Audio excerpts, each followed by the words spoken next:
Harish Rao target గా సంచలన comments చేశారు బీజేపీ నేత రఘునందన్ రావు. సీఎం రేవంత్ ను బీఆర్ఎస్ ఎమ్మెల్యేలు కలవడం వెనుక హరీష్ హస్తం ఉందన్నారు. అయితే హరీష్ రావు చెబితే తామెందుకు రేవంత్ ను కలుస్తామంటూ కౌంటర్ ఇచ్చారు బీఆర్ఎస్ ఎమ్మెల్యే కొత్త ప్రభాకర్ రెడ్డి.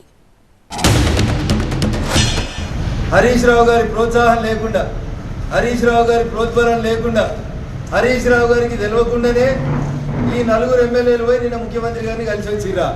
ఏం జరుగుతుంది అసలు మీ కుటుంబంలో అనేది ప్రజలకు తెలుసుకోవాలనుకుంటున్నారు. నేనైతే అనుకుంటా ఉన్నా, హరీష్ రావు గారి నోటీసులో లేకుండా, హరీష్ రావు గారి పర్మిషన్ లేకుండా ఈ నలుగురు ఎమ్మెల్యేలు పోయి ముఖ్యమంత్రిని కలిసిరని నేను అనుకోవట్లేదు. హరీష్ రావు గారిని ఎందుకు అడుగుతాం? ఇప్పటి వరకు మేము సీఎం గారిని కానీ మా జిల్లా మంత్రి గారిని ఏ విషయంలో కూడా మేము అట్లా అడిగి పోవాలన్నా వద్దని పర్మిషన్ తీసుకునే అంత మాకు ఆ ఉద్దేశం మాకు వాళ్ళకు లేదు. మా మీద వాళ్ళకి ఏమైనా మా మీద డౌట్ ఉంటే మేము వాళ్ళకి అడిగిపోతుంటే మేము